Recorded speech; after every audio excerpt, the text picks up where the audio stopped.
All right, coach to see Trevor, plus Conmongers. Our first game was not as we expected. A bit of a challenge from Elgon Wolves, but we still took the points. A few things to work on, but it's a move in progress. The next one is Hiddens. We hope to get the best result. Okay. Names are Ivan McMott, coach Hiddens. The game was good. We started well. The boys are well motivated. After winning the 2 circuits, they are motivated. They want a third one. The boys are want them to keep going. We are taking each game at a time. To have fun, please come in numbers and support the boys. Boys are really doing well, and we promise to give you our best. Thank you, coach. Best of luck.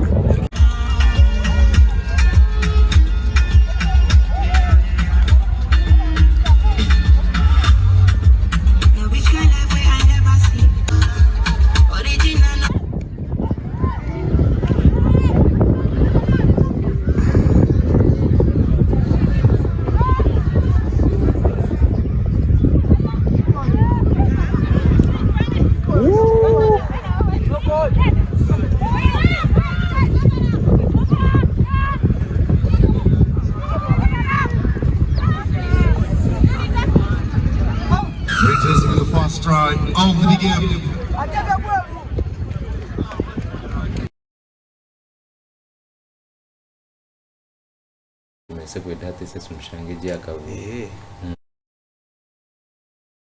All right.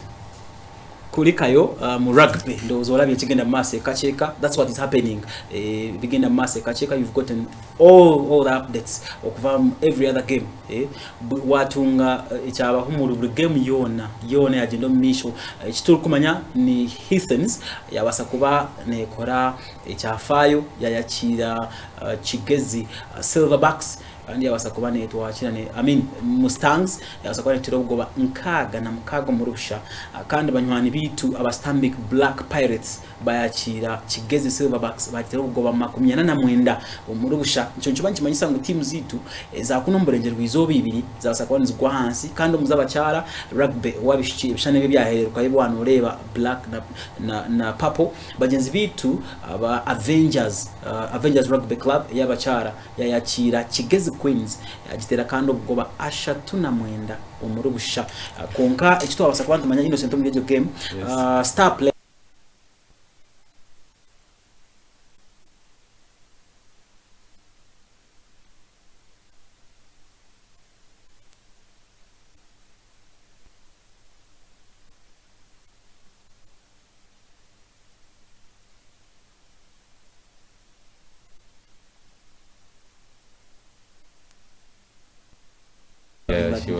so tumanyangu coach Claire Athens na Squifa baba batari kurungi physically kunga coach yabatine options yaba fielding. I think my producer should play those pictures again, the last pictures he played kora abirebe noza kumanyangu haro weakness na mnonga defending positions is abanyani bita ba Kigezi, those ones ebya bishani aba Black na abanyani bita ba Kigezi no Squifa. Look at the way she is running. Look at the way she's running. Rwagata no chirebe chimwengu arwiri. You can clearly spot her and you know she's sick. So Swifa yabasa kwana akosa mnonga team yeye wena Claire atarije mnonga na Athens bona batari kurunji mnonga ababitu gamba bono bazana mizano ebiri ogwebigerwa bozo amino gwabishiki na rugby kandi yabishiki, but it's rare no rebe bishanebyo kuko no reba in terms of defending they eventually bamba sakubamba losing compira quickly. Avengers yaba ne attacking in numbers, you can clearly see that. Kuko wano rebera chimwe injury Avengers yane basa kuba ne twala mu mpiro misho. You look at that. Now they were like, weak defense boys. When you are injured you can't cross that, you can't sprint. You cannot help the team. Bona baba out positioned and they were weak. So turebera chimwengu tubya basa kuba batambura kurunji.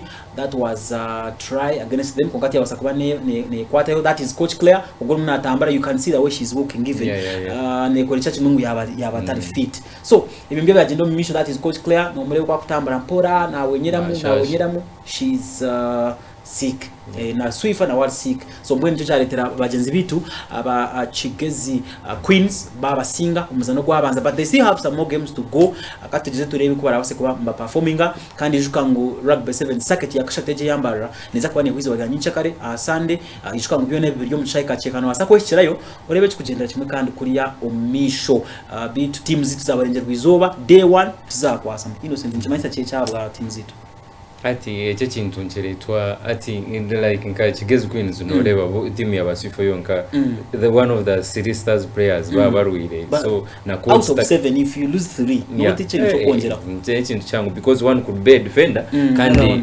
aruk facing nka one of the best attackers aruk sprinting because Avengers in national team material been about 3 players the likes of Mary the likes of Catherine bona bari ya national team konka tito atine chitwasa kwasa anyway inshonga nkoza agendeza rugby but nchine omukuru Innocent Karugaba umuzani wompira ranganwa kandi obi wa mshanga ni chimanyangu mwine mshang league emuneza kandi semi final or grand finale give us details about that league ni chimanyangu you're involved in that league tell the public about that mshang league. So about mshang league ninga shi it is a league yokurugumu Sacred Heart SS Mshanga. Okay. The school is located in Shema Kabohe, one of the best schools by the way, around Western, even Uganda. Academically, sports wise, by the way, nanka East Africa tubetu team kachiko hockey. Really? Yabishia. Yeah. Mshanga kachika.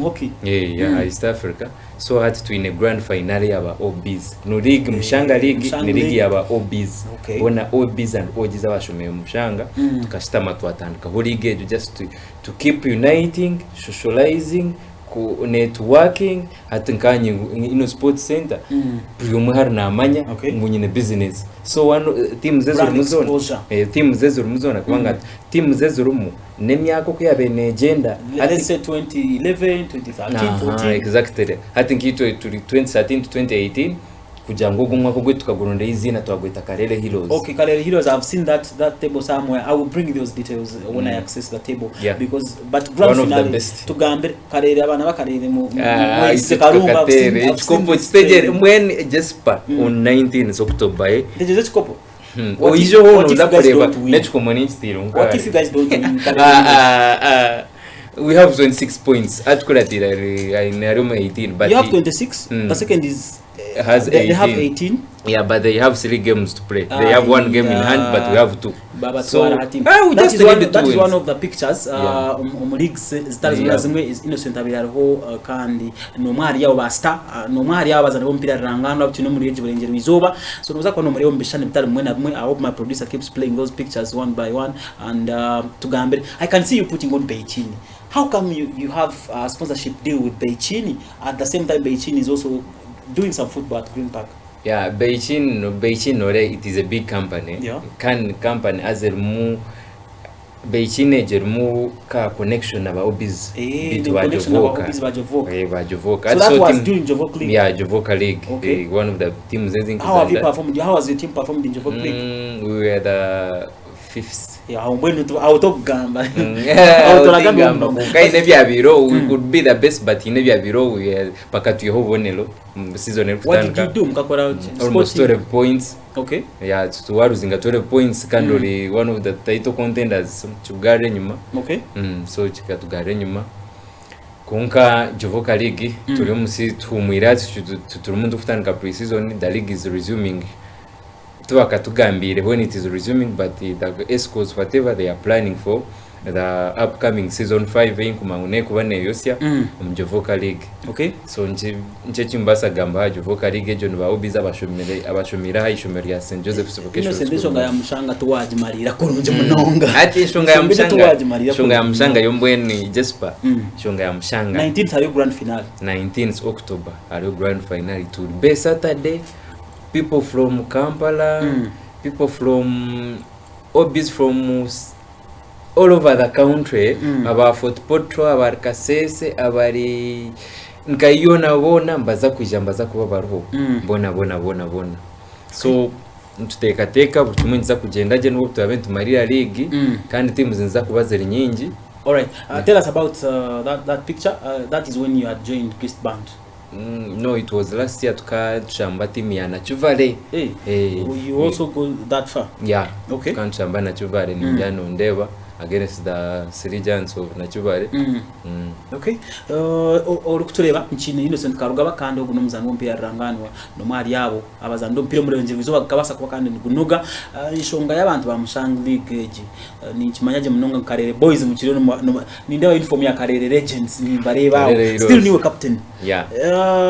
Tutekateka ekikujo mu Mushang League mu finale eji Mushanga League tutekateka kubaretera ninga shekira becuru ni okumanyana vibe na okwenjoyinga kapira ati twine mu classes z'abantu bakoreza abazeyi just page myaka yanyu nangwe tarune yanyu yakuzuro yimbabaro barukuzana nabo bashara amashavu imbiri yabe gumereye erije munonga kurunje. Okay. Yeah. So nimbasa kuba nyonkanye ni interested mu kubasa kuba ni information about your ventures, let's say Innocent Sports Center. Yeah. Do you have now a location where we can sing tusakushanga Innocent abasekwana akorechi abasekwana abastar? Give us the details about Innocent Sports Center. Tubasekwana tugende mu misho turukuronda a table niza kuba ni mbafunda table ya Mushang League numuza kuba ni mugirebaho later. Innocent yana tugambera. Tell us about that journey uko basekwana ujano evolving na mnonga kubasa kugira interest. Why did you choose, for example, venturing into sports, especially for business? Ati nyonkanye nko muntu echaletire ninza munongo mu sports ninga ni choosing kola sports center ninga kusupplying ebintu bya sports. It's because ninkunda sports nko muntu kandi there is nothing cyo kubasa kumbia sport as nko muntu kwija kanjera ati ino what takes your time either ni mugam tine cyo kumugambira no mupira because I'm someone not akunda ibintu yo kujya mu ninkuzoku nze mazena nze kai shahara kapira ibendetera kapira ebindi bigojurota ebindo bereke. Okay, as a footballer, what are the challenges you faced in football and in football business, especially football equipment business? What are the challenges? The challenges I've faced like through this football career or like in my business, the challenges nyingi of course facing challenges nyingi mnonga hati eyokubanza niza kuhereza onkisha. Don't worry, we shall get that table. You just don't worry about that table. My producer has it. He will play it. You look at that Mushanga League season 2 grand finale. It's already playing and people know about that. Abantu obizimwe na Mushanga mbwenu chinte cyabakari kanje niza kwisha niza kubanduko kanje ndebo kumupuzasa kwa muzana Karere. Whereby mnonga producer, that's the table. Thank you so much producer Joseph. I know you're doing this great work here. John table ya Mushanga League kanoreba Karere Heroes bachebembire bwa mayemzano 10 nibonera na mukaga kandi basekomba winning amunana against 10 match masengo bari unbeaten tubaka batire muzano gumwe no loss but they have drawn twice. That is why they have not got the maximum points out of the possible 30 basekwani njano oreba basekwani chwa kandi batebere goals 10 babatira mu goals 3 goal difference 11. You guys nimuchukora muta mchukora muta anyway umwango wa kabiri kana alimu timu ya Ujenzi Vita basungura no bareba bwa mayemzano mwenda bino bone 18 nabo baruzi nje umzano gumwe guti kagufuru babase kwamba sia obonero kandi 18 bwa mayemzani 10 kandi best 2 babase kwamba sia obonero 16 utire mu mizane base kwamba zana mwenda FC Enshera yabenshera bo bakwa basobonero 15 kandi abanyani bitu Tiger Rangers babase kwamba sia obonero 14 anorebera kimwe abanyani bitu pata bino boneri 12 umwanya gwa Mushanju kandi Katonya bino boneri 11 ba mpiri 10 otireho SC Akadongo bino boneri 11 otireho SC Marulu Hunters bino boneri 10 kandi the Shakers Empire bino boneri 10 turebera kimwe abatemu kandi na Pirates bari yo kwansi Pirates kanisi no kutinza Pirates bari yo kwansi ati no jandi tinisa reberi abatemu ona shi abatembo anyway abatemu na Pirates agona amazina gashimwe kwa mugazana kapira kinji munonga konka nindeba kimwe bashimbe abatemu bamanyo mpira by the way that is the then why are they down, why are they bottom at the bottom? Those guys were 1 year ahead of us. 1 year ahead of you. Yeah. Okay. bakakora kunje muri batware ibintu ebyo mu misho. So tutegeze kureba kumara se kubona muhangure chikopo cha season ya kabiri grand final ere 2019 noza kubano irebera Innocent Karugaba ukora base kuba kana atwara enshongezo omisho. Now Innocent, we are still talking about your career and your football anyway, the relationship between your football and what you are now, a business person. To Gambia, the challenges you face, especially when it comes to business side, you supplying images. So I would start with the business side. Yes. Hati business twine challenges nyingi niyo just para uchumanya. First of all, hati nkanye noleba the sports center in Kampala. From Kampala to Mbarara. Can most of my customers clients bona abinji barukuno mwesta nabinji habo kumanya kwanga umuntu nanteresa umuninga one of the media yindi mukuje platforms zino mutakuja ino kanyenda kureba nyende kineke twataganda sum tuzumja delivery hata mutakuja tukonkati nyine sente za delivery. Okay. Hati hariyo ni manyano manyanga sports center chisorumba jeta mamweta akaria by the way Simon by the way is one of our giants, is one of our followers. Exactly, he's my best friend, my personal person. Simon is my best friend, he's my client. I know you will see this on YouTube. I know you will see this one. Slick Simon JR, big ups my brother. I salute man. Yes. Then like hari at the sports center ni nimbe ni supplying at what take our transport costs from Kampala to Mbarara, then from here to Chisoro. That is almost 30k just for the delivery ebintu. Yes. Hati jone any problem yokubanza ninga challenge yokubanza mu business how delivery fee challenge yokubanza. Challenge ya kabiri kale umwempi jabo bwa missing kale mwenu kubura misunderstandings na kale client hatu no ibintu bya media ibintu bya online kale online ate nani nga Kampala omuntu akantere smart ino nyendeki atakubasa ku meeting like face to face or physically ni mugiranti na kutera sumurebe cyo kwendeke neke nacu muteraho akireba a choosing ato mushanga ata feeling material ya nanda when abareba Gntv the program sports zone, I mean sports desk, sorry, sports zone near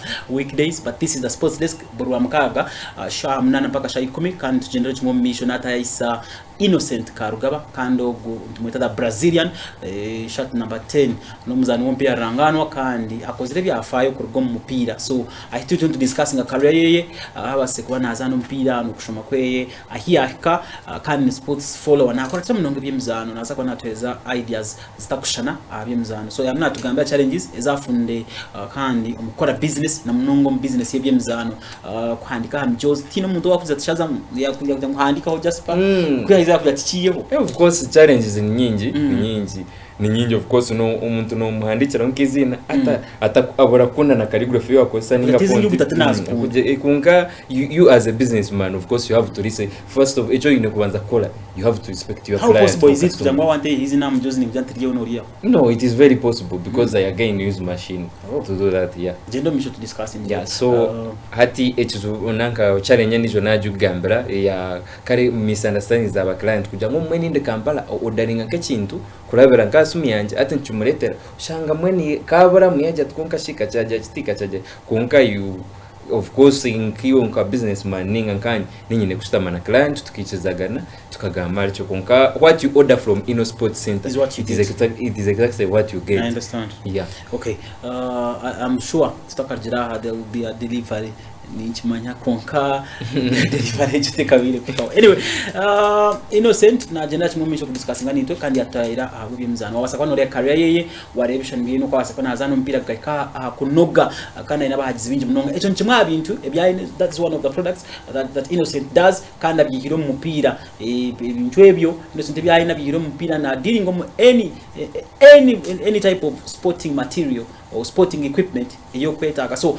kwa kabasakwa bano inonda order mjozi nkobwe please Innocent no sakumutwikira tumukusye abo kwa numyani witu byemzano so abantu byemzano abantu bine business related to talent we work with them slowly kala aba yakuza kuyakura kuline aza kwa sponsor we show ni nchimanya Innocent kwa wakura kuline this show will have a sponsor. Anything concerning sports nyowe I'm sure about that. Ni nyara hombiri. Echo ni nchimanya mbwenu. Echo business kaya yakora kunyutsa kwa titunga kandi sponsor. Now, I will take you straight to what is happening within our very own, that is the Southern Uganda FUFA Premier League. Ahituri kugambira tuinempaka za Premier League konka timu kuruga kunu yomberenje Rwizoba Mbarara City teka kozire kurungi so far omipira ebiri babase kwamba babasa kuzana ubukubanza bakabasa kubamba batera esive ne batera goals na hariri kandi mwe tukaruzinga kubi munonga so omupira gwa kabiri timu y'abanyani bitu aba police ikabasa kwane tukosa amariri ningashi tukagoma kazi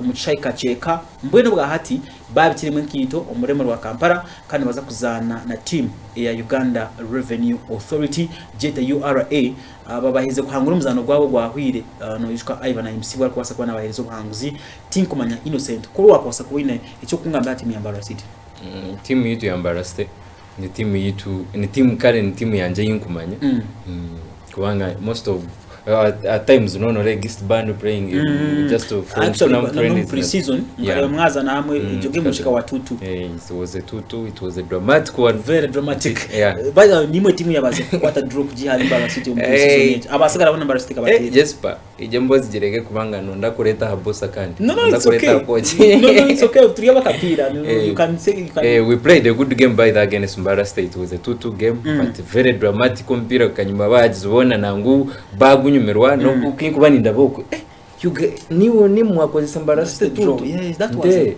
this team ya mani team ya mani mazimanje za revo ya igunten timbora mpora nza kwikayo so at Mbarara State is a way to URA gompira ni mamba guzanda na Kivu yes that's true stadium I think gompira URA karago challenge na mnonga kucha mbaza kuza tough bakuzanda on that tough bakuzanda umbwire obwa tough we kwane yosia ijotera babise kubare kubera ka challenge ati nyoni ndeba ijotera be challenge ya man kubanga wa comparing cya kitu cyakacika na tafu so guys bagenda na experience yo kurga na kuza tafu they will do the best at least I trust those boys in Manya. All right ntumaje ngo team ya Mbarara City base kwana itunga bazani kakuru ya yamukugambire waje mu mpaka za Anko District Tournament Bashir Mansour bakaba ya team ya abagenzi bitu ababukedea kandi na no Anko District Tournament akana zano district ya abagenzi bitu abibanda so konka tukarebere Bashir Mansour no nanka akana akari team yibanda district umankore then na Shambra Mus College so hati tukarebere ya Mus College rather not bukedea but tukarebere impact ya Bashir Mansour on the first team tinkarebe natandika mpira ninga tingarebe na featuring mpira gona the last game that was here in Kacheka tindagurebere kandi Kampala yes tindagurebe tindarebe mwene ukugwagenze but empire ina 8 champion friendlies ninga pre-season empire indebere Bashir Mansour ari kuzana ninga district okunarebe nazana na ware na nokunarebe nazana finals za team ya Musu bari kutera chitendi yes Nkari ni manyangu he has talent can he's still young so we have to give him time he's still young he's actually making 17 next month tuine kumudumaninga binja da tutamushaba binji but process by process is will improve naja ku improve all right nshongaza Mbarara City nzezo konka apparently team y'abantu abazana abatuireho tukareba umupira gwa shembereyo gwa police umukuru coach Livingston Babazi akabasa kwana koza abazana banabonka ijukango akabasa kwana kozesa Seyiri Argumaho Henry Chitegenyi akandwa naho Joseph Nangwa na mnyani wetu Francis Odong abo bazana banabonka ababasa kwamba batandiko muzano abwa team ya Mbarara City ubabanezana na team ya police achai kacheka but kurugobwe tinkumanya what Mbabazi is looking up to naenda kwikana akora direct transition of the team ninga naenda kujangwa ajezese partnerships zitari zimwe na zimwe tugire ngo atungira bazana abantu nubwire buce ninga naenda kwikana akora direct transition of the team ati of course we are joining Mbarara State kaburu buce kare akaina mezi nkabire kwetebekanisa norengo ubwire no buburuke team ense you are joining kandi na noreba bashambe barijoro abamwe barijoro binje wo kare akaro one of the midfielders abembatera mu ndawo I was one of the current can fan when you can best fan because that guy played a lot of football last season very much so hatu noreba abayine kwindo midfield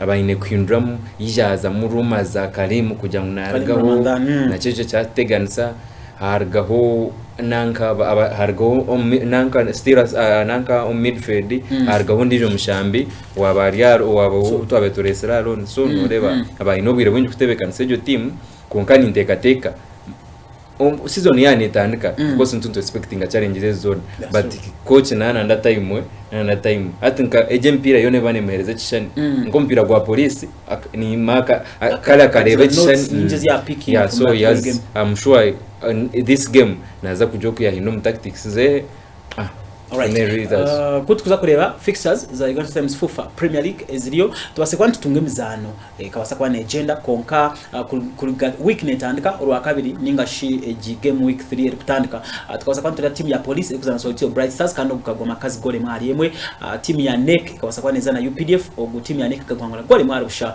twareba urwa kana still kosha nyuma bazio team ya Rugazi base kwa ngoma kazi na Vipers akabonero ka Rugazi Innocent noreba utampira gwa Rugazi kushanga mukagwa 0-0 Vipers yatebere mugo gompira na siabantu kabana bugumbuza did you analyze the other game of Vipers and Rugazi? What happened to Vipers? Romwena nko kwa kumbuza atoko mpira Vipers was away. Yes, Rugazi. That's true. Rugazi ekerje kustrugglinga first two game losses. Yeah, 2 losses kan first game bakamutera kubi are home no kuba home ya luzinga tushitara. Yes, so abo abana bakebelivingira mwe bajangu ya now home. Okay. Nyoke na rebere lineup ya nanka ya Vipers ya shola.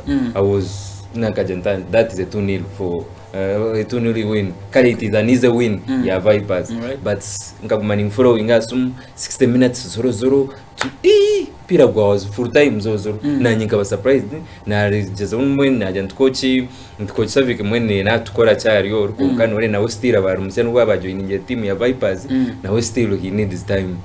Alright. SCV yakugumza mweka basa kubane hanguro muzano gwa bull jekaba challenge ya mani ni mwahari yeje mpira SCV beneshanga emzubu na mnongo mu season asakwane mutya goals birahari yemwe kuri muri Mutesa Turo Memorial Stadium norewe ta SCV yakuja mu chances zo kugumza mu ni dominating kubasa kuhangura chiko pete no zireba ngai the atogo mpira nyonka gwa analyzing good the reigning champions against the FUFA Super 8 champions ugo mpira kanyumera mnonga bull ni timu itu abentumanya aya stop injiri aya twari chikopo cha Super 8 nekujana itandikira wenyine konka surprising Villa teruzini Villa ni timu esigiza abashambi bayo na coach na kale na coach so Villa is still organized when twesiga Villa ngo nekibasa kwija kuteka ho challenge I put Villa in the line ninjite kom line ya title contenders zesha with the cutters of John Patrick Akande Shanten wao ate nyo achira umushambi wananga no achira umushambi kale best player wa UPL yitu ya Uganda. Alright, koko bano noreba chimu results sezindi kandi nzirga yokwe team yabanyani bitu aba Wakiso Giants ijuka ngo muri team nyimwazyo hatandikira abantu bashatu bo bakunuye Asimwe Arinda na Mavini iki nohuranji kwa kishaniki nyonje gumanji mbustinga njimpa mararo nanye that's true Wakiso Giants nyuma baziyo ebasize kuba kane ko abasigaza bashatu bo witu ninga shibakurwe kunumburenge rwizoba muri Arinda Ambrose Asimwe kandi otireho na Oshaba Mavin base ko batandika mpira gwa nyimwazyo bitu obwiro batandikisera no umuzani musya wabo kaparata bagole batwije bajangwa ni myaka 19 but that man nyo tinkamye bagole yes tinkamye ngwa ni myaka 19 uza kumanya kabanza na mureba timu ya Shema maka za no Shema this week yes timu ya Shema bakasa kwamba mwetari Shema kapara anyway nshongezo no kwiziri so Wakiso Giants base kwa netira Mbarara Heroes gole maharusha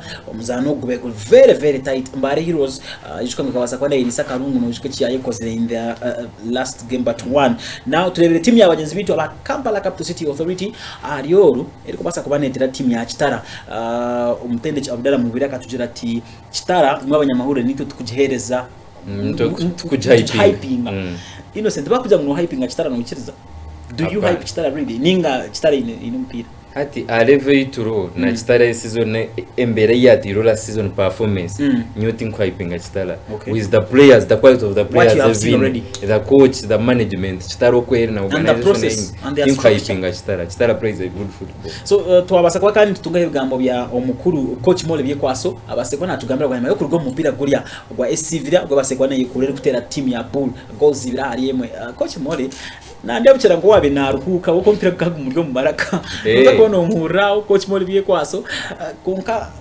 ba coach abo bwiro bwinji they really hide something from us in media nibageza ho kwe composing but kuko wano reba Mole biye kwaso reaction ye after that very game it was too tight on him producer nako natuzande bwambo ya coach Mole biye kwaso noja kuba no bireba later on but kutugumza mu na fixtures ezo team y'abanyani bita ba URA iranyakazoba iri mu nsice kandi nejora nabusobwa ntamana team ya Mbarara City team kumanya no rebo tomuzanu. How do you really see this game? What should we expect? Mbarara City to sigaza magara kweli.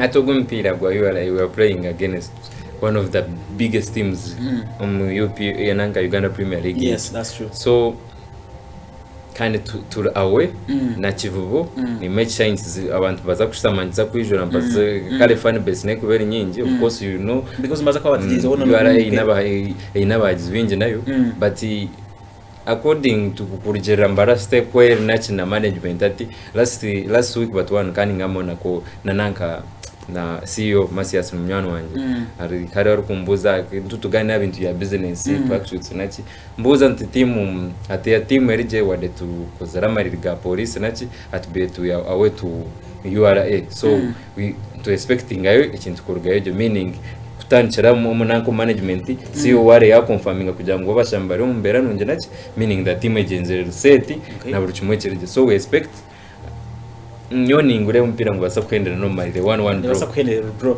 akaturibwa mu bikochi Mole biye kwaso then tugaruke kandi tukugambira byinji munonga konka express neza kwa neza na maroons shayi muyo mwazyo umwanya ni gugumwe gwa Hamu Stadium na Kivubo wo memorial umwanya ogwe numwe empire ebereri ogukwaza no kwa shayi 10 URA iri kuzana Mbarara City kandi umpira ogura bene kugarukaho ni team y'abanyoni bitu aba express bakutaya isa team y'abanyoni bitu aba Maroons Football Club katuribwa mu bikochi Mole biye kwaso nitugaruka. The game has been so hard. We felt the magnitude of it. Bidco is a very, very strong side. It's a stubborn side. They always want to win the league. They have won trophies the past years. So they are superpower in our country. So we came knowing that after losing the second game in the league, if we had lost this, it would have been bad for us. So we fought so hard to see that we got a win. Outside the 3 points, the general performance of your team, does it give you satisfaction as a coach, or you feel the areas of improvement? I think my team is coming. We are improving game by game. Though today the resistance of the opposition was a bit strong, but we really played well first half. We dominated them. Our team had structures, positional sense. That's why we penetrated through them and we got goals. Second half, they really changed their approach and we struggled a bit because they wanted one goal and second goal to kill the game. But we resisted defensively. We had to work so much to see that we maintain having the lead.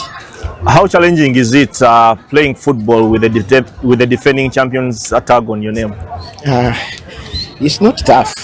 It's not tough at all. As long as you prepare well, you leave other things to the players. The most worst thing is not to prepare well and earlier. But if you prepared well, it's not a problem. We only want to focus on things which we know can improve us, and the rest is history.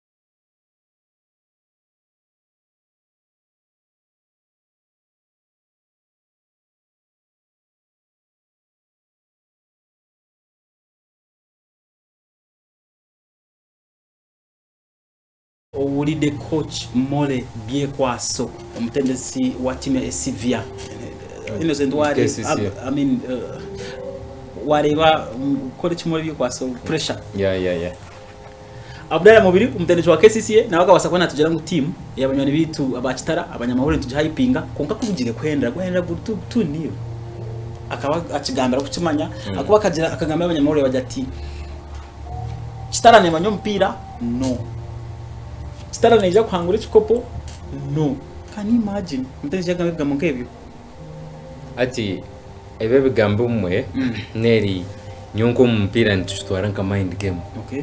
Ntutwara nka mind game kwana mind kuya ukochoria kuya timeria ate ebe bigambo bajiba bura they are going to concentrate on words. Abashambonka they are going to concentrate on words. Coach wenka coach wa timeria na kutekateka bwencho kuyangambe ati barga game barga nanka gender chabo ya so nsheta nanka mind game ejo kunka umore byo kwaswenka because tokunjera ngo stara hyping amnonga ekakurum ekutine mirundi omapire tane yore ruchere ekutine mirundi na then okajangwa yaza no continent yabasa kubona niteba na continental goals ina obaye bayoko mu Arabia so nshongeze nkaza basekwanzi genda umigana sita msifuva Premier League wari bichi kugenda misho kwe nitakateka ngo already kwasa kuba no tegereza empire yaza kuzanwa umushahiza za kujya shayi 10 kutora benti shohora aha mpira gwa Mbarara bango tandika kugura bene ngubamo mpira gwa banyana bita Express na Maroons na ngo ngo tandika umwanya ngugumwe kugwa Ham Stadium kuriya umuri na Kivubo natunga mahurire agakumanyiswa ngo Elgon Wolves yakira team ya Mustangs yagitero ubwo batanu nabona umuzuru kibanyi bisa ngo rugby yatushobera hati abategeki aba Mustangs ningasha bambara University of Science and Technology rugby team abasempire batakwa emizane ebiri batakwasa bitu byatambura kurungi byatambura constant wine kuwe Brengera bizotwine twinekongera mamani bite bya rugby biri mbigendo mucaye kuriya muruka cheka biri mbigendo misho amahuru recognize calculator n'amahuru go busasi mwe bambara University of Science and Technology ibintu byabagendera kurungi konka next time better timanguru zazo kuzomwambase kuba kandi nimwakire temwazakiza mutuba mu rugi mnonga naho nazagaruka kwa Innocent mubuze Innocent noreba nkahi generation eri kwija umbyemzana Brengera bizo ati nyum umbyemzane bya Brengera bizo na yinkureba nyonko muntu nyonko muntu nanchuruho mukama chintiro ninye believingiramo ndagarka cyaro bwana bwitu ubwana burya cyaro ubwana burya cyaro nkabuteka mamani artist katandika yuka academy yes wa academies buri babo abantu batandikire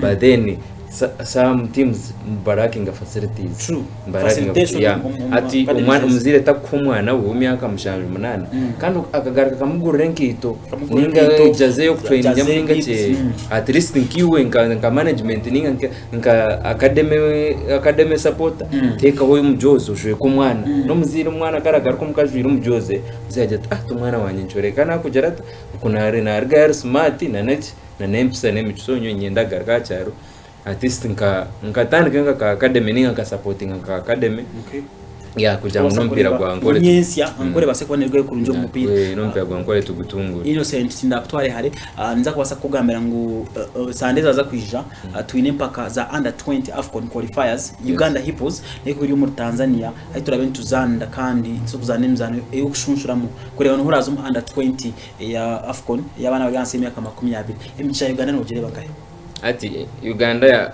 Uganda Hippos ninga shubu bwana Uganda ko buzo Uganda Hippos Uganda 20 Uganda Hippos under 20 aba bana ba under 20 kari emijijeje mtu ya Uganda under 20 under 16 those guys perform bakora ni bazanaje either the whole of Africa ninga isha East Africa ntukolaje continent wise ntukolaje so ni pamya kujangu bari mu kampu already bari mu kampu bahize kwambazana team ya unyani bitu aba bull kandi umuzano go guhire ko zibiri ahariyemwe so turebera kimwe ngo bakiriyo nibageza aho kweterekanisa kurunje munonga bakabasa kwamba bakiri Express bajugudura kandi gore mwahara usha Express nangwe rigende bona bwine ikazana na Irkambi Academy ikambe na yajugudura gore mwahara usha so think manyezo results kuzenzeza Mbarara City amashemerwa anyway jedo misho so hati nyoni ndeba nanka Uganda Hippos bazafuteka embera I believe in that team under 28 ya Uganda qualifying alright ogundo muzano gure ngendo misho kuri muri Kigali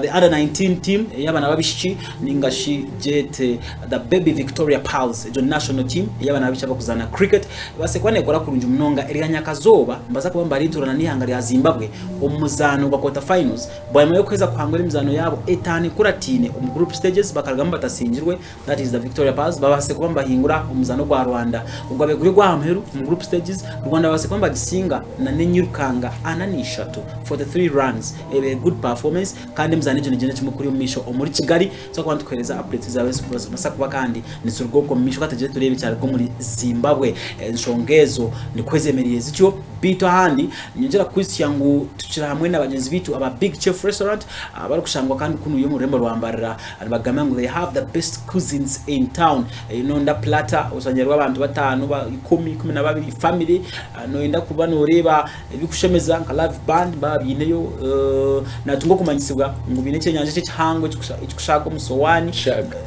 kushita sowani cyashaka ninga shini shaka basa kwetera shaka yo n'abagiti innocent basa kwetera shaka yo n'abagiteka ha table orono ko ragitware kubure nyuma bakunda ka pork bine ka pork ka grilled pork ribs mwenu Big Chef restaurant muri Mbarara bashangwa ha Fort Coleb ya off Chamguran Road basaka no bashangayo utunge all your best cuisines in town nyongera kwisi yangu tukora hamwe na King of Kings Church loving God loving you abari kwasa kwamba kuseho kushaba kwa buri izoba mu weekdays kwa lunch awa kurga shamnana mpaka shaha kurga shamkaga mpaka shamnana then nyencha kare izoba ri asande tuino kushaba kwa miringo nkeshatu tuine morning service irabase kwa netankara shahi mpaka shahi nane chweka kan tuine mid morning service kurga shahi tanao mpaka kuria muri shamnana kan tuina evening service ya youth irabase kwa ne wa shahi 10 bebe mbirwe Pastor Joshua Israel asa ko nakutwara kurungi munonga so services ezindi King of Kings Church nzikuleterwa Bishop Dr. Cyrus Tayebwa hamwe na Nicola Tayebwa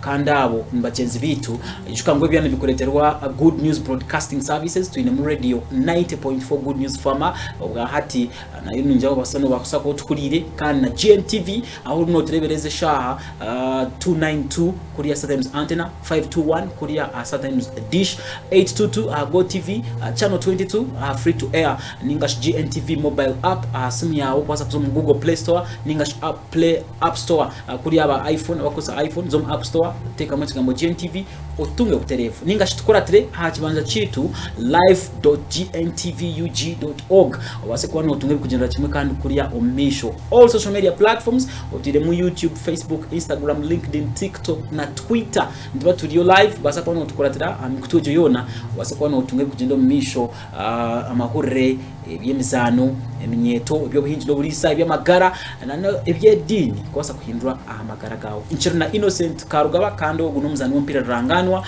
na guza kandi ebyemizano sports equipment nwasinje kusupplyinga ebyemizano byono mu ruberengero izuba team yawe yani ndemjozi yani ndikito yana so kusubura kimwe cyona gloves impira Innocent nawasa kuhereza naza kutugambira hakushangwa later as he leaves this show kandi abasekubana atekaho embera kurgo mutalanta yeye abasekubana yihindo na isia level ya higuru kurgo mutalent yeye naza kubana athendera na remarks zetu antwija omisho kama mtwalo mpaka za English Premier League awanza tugambire no hajira team chi Innocent impungemazo wa timu ya Chelsea Blues yes nimwe uramto bwa hati kujangu season zizwire mbende murra munonga konga hati mwijana mwira hi it we just go sit and enjoy entertaining football. You just go and enjoy no madweke Cole Palmer Christopher Nkuku mwana witu Chukwemeka Chukweze abantu aba numba managing mutakubaza Enzo Fernandez Caicedo right now between one of the best midfield you have so far the best midfield in Premier League wakoreba Caicedo Caicedo aruna natoreka cyabe na Colom Brighton hati mwena natoreka Caicedo Chelsea signed Caicedo basa shobuka de 10 buri mwena yakikirize ngwe he's going to perform. Okay. Enzo Fernandez team no rating what America out of 10 could Jiro team had performing out of 10 rate Mariska. I give him 7 out of 10. Yeah. Why don't you give him a 10 out of 10? No, not 10 out of 10 because in nanga press conference yeyo kubanza ibambuze ninga shi kwa na press conference ye bambuza uyorekire kola cye no kuwininga cye season.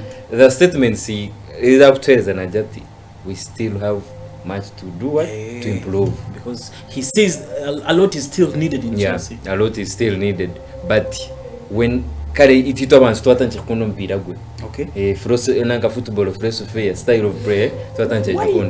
Why did you guys sign this Portuguese João Felix. João Felix. João Felix. João Felix is one of the versatile players. He can play on either on the right wing or left wing. He can even track back. Attacking midfield. Yes. Attacking midfield ninga na natu inaweza kujara naweza kuzana just start dashing omunda. So Enzo Moleske nyo kina banze kumureba we. No muntu arukunda kare versatile players.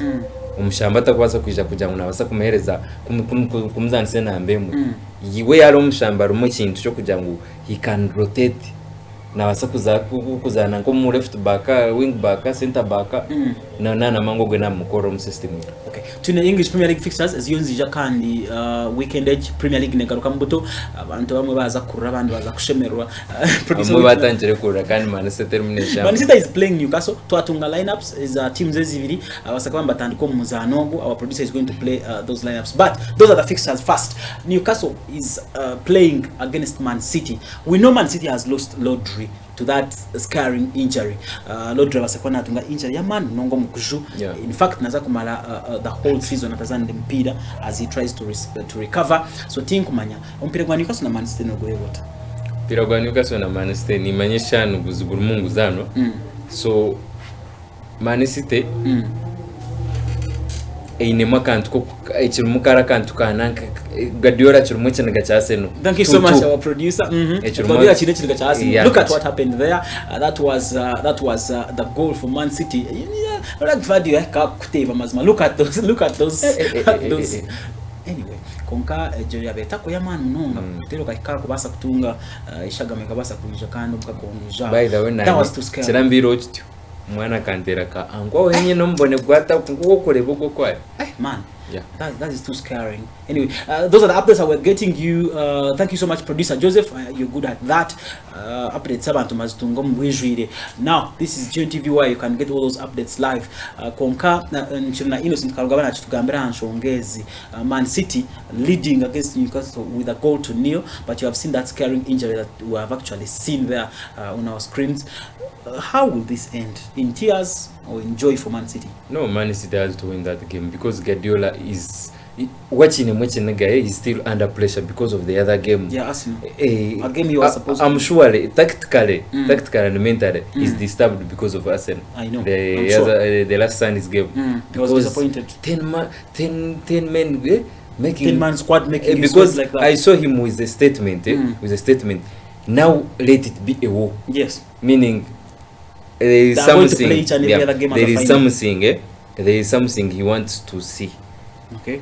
Olaba senegenda samba Man City. So na tugenda batulaba olutalo men to men. Because it has always been a normal game when we are playing, and Erling Haaland also started these things of rivalry on pitch. After that goal, after that equalizer, he had to hit the ball against Gabriel Magalhaes' head. But I've seen the English Premier League. I think that this Premier League committee is not giving any ban or any suspension or any fines for Haaland. How do you see that? Is that right? Was he supposed to do that? I was one of the people that was following that incident. That incident, even is that an indiscipline case? The FA of England has come out and we were like, no, Haaland is innocent. Can you imagine? Just after innocent, but I didn't see Vala like. Tindarebe na controversial ya vale rukuviewinga nanka rukuviewinga back at that incident kunkaba antu like on Sky Sports brumuntu ba commentators on Sky Sports everybody was against bona ba analysts brumuntu wena bena gumana rebe chikintu chikija chikagenda chita why even a yellow card, not even a yellow card, my friend. So Nshongezo Jendo Misho and Man City is still leading against 1-0 up against Newcastle. Later we shall see a game of Arsenal against Leicester. Arsenal, my team. I have to mention that my London neighbor here is not happy. My London neighbor is not happy because I'm taking on Leicester, one of the weakest teams that I will have to beat. One of the weakest. Yes, one of the weakest teams. We shall really have to beat Leicester with 3 goals, I think, to 1 if they can even manage to score against us. That game is coming up later. We shall see Arsenal against Leicester City later. That is 1500 hours British Standard standard time. But here in Africa, I think we shall receive that game later. At 5. At 5, yeah, at 5. Then Brentford is taking on West Ham. West Ham has problems these days, Innocent. And it is one of the teams that made huge signings. Yeah, very huge signings for the season. Yeah. Mpira gugumere. No stop signing abantu bona kandi barunji. Konka hendera ukozere kuri mnonga the opening games. West Ham Marietta. Ati West Ham coach kunguwenga coach takafunde first 11. Nemutegana samnonga. Gonna win to David Raya, and he's one of the best performing goalkeepers apparently. You believe that? I believe it. If a London rival accepts that, then you know somebody is even doing better. He has already made half of the saves that he did last season. If a London rival accepts that, like Innocent has, you know Raya is doing better. Yeah, jinshonga yomwe ntune kujicheza na wale umuhanzi wa Chelsea yaja umzani wa Arsenal nakora kurunje mnongo. We are not enemies, but we follow stats, football okay. Stats. Yeah, it's understandable. Exactly. But once a blue is a blue. London is always but nonetheless, you gave us Raheem Sterling. You guys are against us. You don't want us to. No. Okay, those are stats coming in there for David Raya. I think you can see last season, 32 games made for the 6 saves, and this season he has already made 23 saves in 5 games. You can clearly see. Thank you so much, producer Joseph, for the stats there. Tremendous. Raya is doing very good work. Yeah, could he be the difference between City and Arsenal this season in terms of winning the trophy? Yeah, Raya could be. Raya could be. Yeah. Do you know the difference why Arsenal didn't lose against Atalanta? I see where you're coming. I see where you're heading. It's him. That double save, the penalty. Double save, yeah. Everybody talks about that. From RUGBY. He saved the penalty and again the rebound. All right, that is a wrap-up of the English Premier League. But Manchester United, our weaker team there, is also struggling in 11th position. So far, when you combine the position they have in the English Premier League, also in the UEFA Europa League, 11-11. No goal difference everywhere. What's wrong with United? Is there Eric Ten Hag coming from Chinatown or... For the starters, yeah. the last two past seasons, Manu has finished the season without a goal, even in a negative. That's a fact. Even negative in some seasons back. Yeah, and I'm sure it is happening again this season. Jesus Christ! Everybody is writing off Manchester United. So when back today, when Manchester United not writing off. Now I have to give you a little bit of La Liga. We have a table that comes through from the Spanish La Liga. I don't know which team you support in Spain. Team Barcelona, Team Real Madrid. Amuechula, the Catalonian. He's a Catalonian. This guy here, this guy here, innocent. He's a Barcelona man. Okay, there we go. Tell me about that. That was a table. You can clearly see that was a table some time back. Now, played 7, won 7, 18 goal difference. That is Barcelona topping the table. Alright, I have no words now. For the starters, even when you follow the stats in La Liga, yes. Top assists, Lamine Yamal, yeah, Barcelona. Yeah, top scorer, Roberto Lewandowski, Barcelona. Most chances created, Rafinha, Barcelona. Man. Anyway, Johnny table ya La Liga, Spanish La Liga kandi kugenda kuri umisho muri Buspana. Team Barcelona amtogo chimeza opponent na kamwe. Team Real Madrid opponent kumna mshanju bwa and there is Madrid derby this weekend. There is also a Madrid derby this weekend. When we talk about Madrid derby, then everybody has to get worried.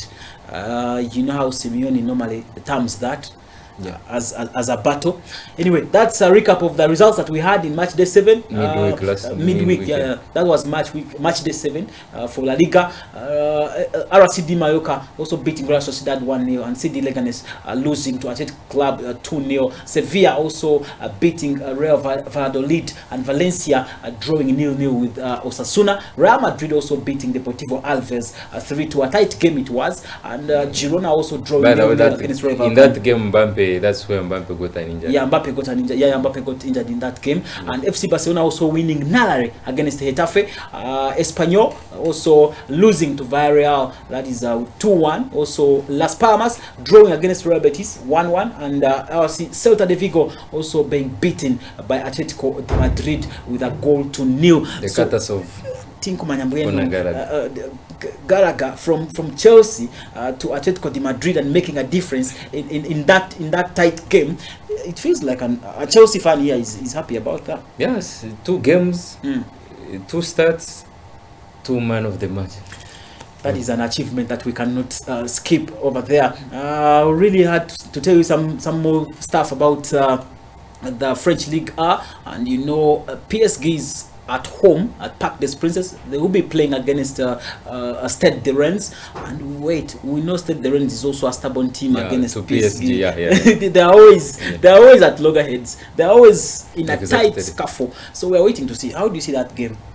PSG Stade de Rennes. PSG with Champions League next week against Arsenal, and traveling out from home to Emirates. They will have to sacrifice. So I think Luis Enrique have to rest some players. True. Some of the best players, like her best players, because the other side, he knows the league is still on.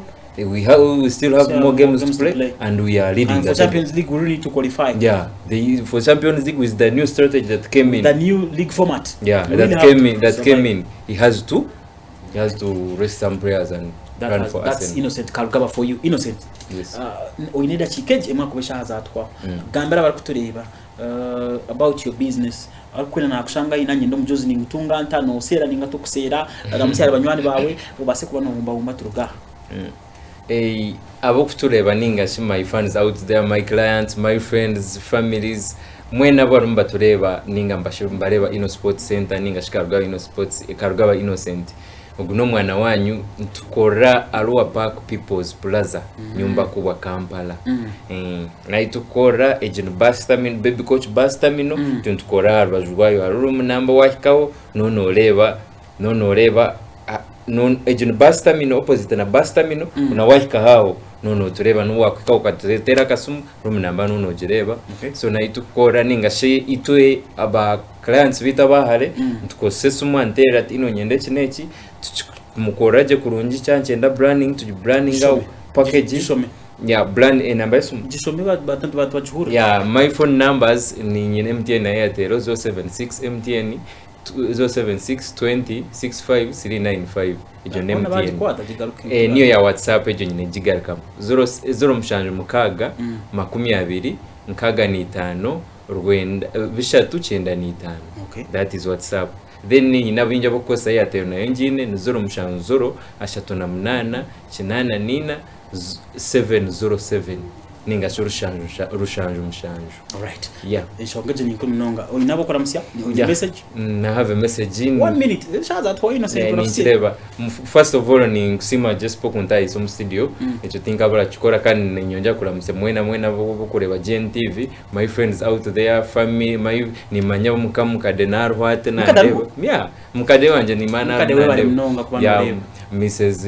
Karugaba wini okabshija mwibona baramsya mwena abanywano banje ni mabona bariyokwe mostly Mshanga League. Okay. Mshanga my OBs and OGs bona baromba reba mugume aiza akachamani de chairman Kalele Heroes, then twine chairman wa Mshanga League uyo tinka kwe wa mkamanje na kwakola ba save yabona nabaramsya, then Jovoka League ninja musya kakuru no manya kakuru kawaka cheka United namuna msyaji Vocal League, all the teams in Jovoka League ba OBs mwena na banywani banje BSU. Then lastly to the guest family management yona ba managers Agre, Simon Cole, Gilbert mwena nabakora my fellow players Bruno Hilary Skyline ba Swifa Ejanga mwena nabaramza mwena bingi tinka mana yo ni bingi of course na kuteko list mbaba bingi. Then lastly my one lovely uncle Dr. Innocent Anita kasisi director Ibo Farm. Lovely girlfriend. Okay. Na girlfriend aliona una mwakora na muramsya. Ari ine. Okay. That has been Innocent Karugaba mwene musasire na muyaka zindaniza kumukongeza next week. Elia ramkagoro kwijanja kumukongeza Innocent Karugaba. Kubana kugambira byinshi munonga. He's I cannot describe him. He's a very passionate guy about sports. He's a one humble guy, Innocent Karugaba. Today it has been a blessing to host him here on the show. Kan twakora na Masanyu aha kamera, twakora na Joseph Joseph producer man mnonga tinkumanya Innocent Joseph Fogo chola. Anyway, chola sekwa no musimera, but mwena abakorera GNTV kurwa mu nsonda kuzo mu nsonda yihanga mukore cyamani na nimwe abahagize bitu aba sports desk na sports zone ekimukora ne cyamani tinda base kubatura amazina konkani manyango there are those who do not miss muri kateza Ruganda Rwampara ikayo mugenzi kazi gwija mwena wa Twine Alex owo mugenzi Eldad Ntambirwa Binom Chadikson and family mwe bare gukora byamani munga rohanga rukumata kumira senta bankumirega Nyakazoba murare kurungi.